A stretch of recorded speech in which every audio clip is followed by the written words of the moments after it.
Nous sommes venus parmi eux en tant que membres d'une race supérieure, aux ordres d'un gouvernement désireux d'élever la branche la plus vile de l'humanité. Nous sommes animés d'une sainte foi, et nous pouvons, à force de patients efforts et d'actions avisées, devenir des messagers de paix pour une race jusqu'ici dénigrée et rabaissée.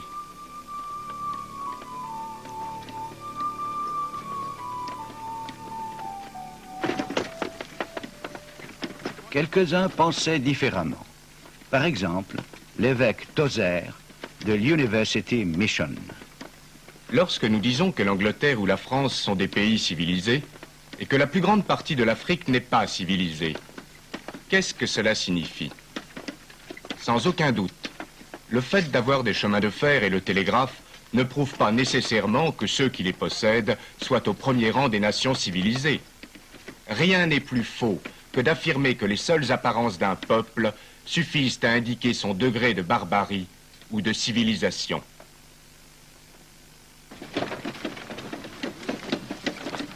Néanmoins, la plupart des missionnaires pensaient être les seuls à pouvoir sortir les Africains de leur médiocrité spirituelle.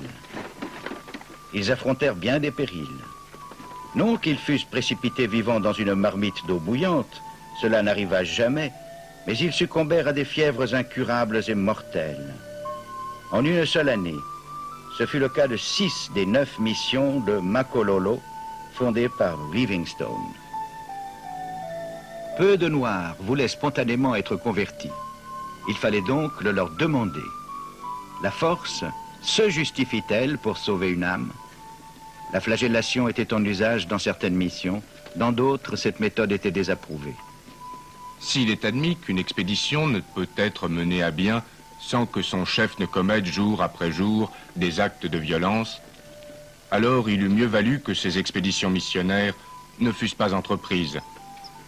Si les missions ne peuvent fonctionner qu'avec des méthodes qu'aucun défenseur de la mission n'oserait expliquer en détail, alors il eût mieux valu que ces missions ne fussent pas entreprises.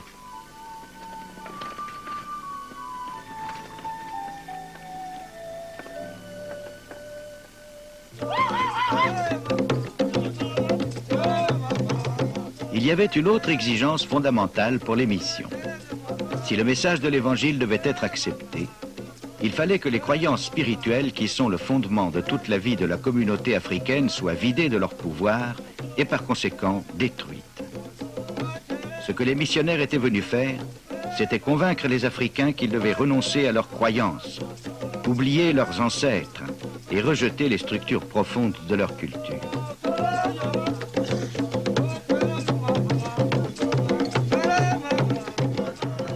Sometimes the people seek out the missionary later. We have lost our faith in these jujus, they say. We want to destroy them and begin. Parfois, les gens viennent trouver le missionnaire. Nous n'avons plus foi dans les fétiches, disent-ils. Nous voulons les détruire et commencer une vie nouvelle.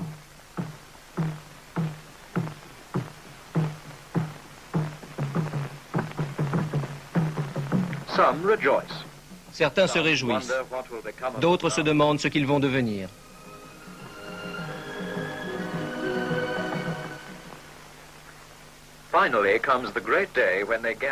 Le grand jour du baptême arrive. Des étudiants des collèges, des jeunes filles de l'école primaire, des hommes et des femmes.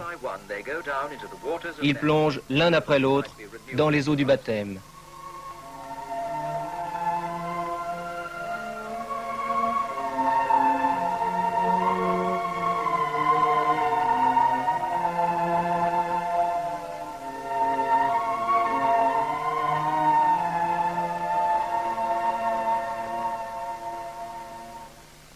Un esprit sceptique se demanderait pourquoi une forme de renouvellement spirituel serait supérieure à une autre. Pour ces missionnaires, pas de doute, c'était le couronnement de leurs efforts.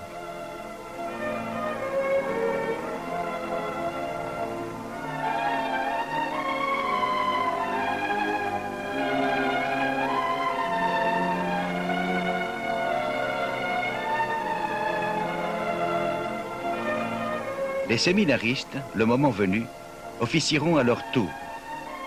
Après de modestes débuts, les missions d'Afrique centrale ont pu, à juste titre, se vanter d'un grand succès. Le christianisme était largement accueilli. les missions ont été considérées comme la porte ouverte sur un plus vaste monde, notamment par l'éducation qu'elles dispensaient.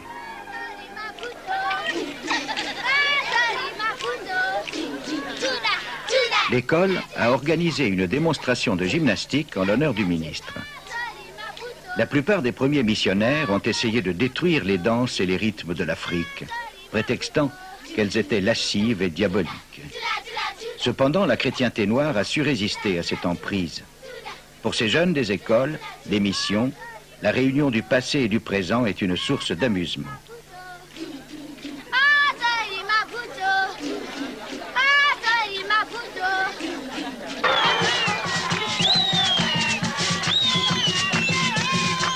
Dans un autre endroit de l'école, la vieille Afrique revit. Une élève entre en transe, ressuscitant l'esprit médium, en plein cœur d'une mission chrétienne.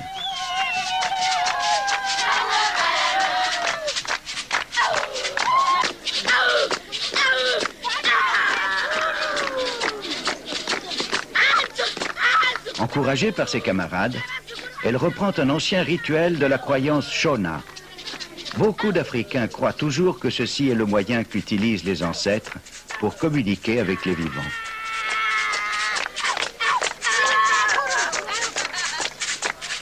Ces jeunes filles interprètent une scène de leur propre histoire, une scène que nombre d'entre elles ont pu voir dans leur famille. C'est une sorte de réconciliation psychologique entre le présent et le passé.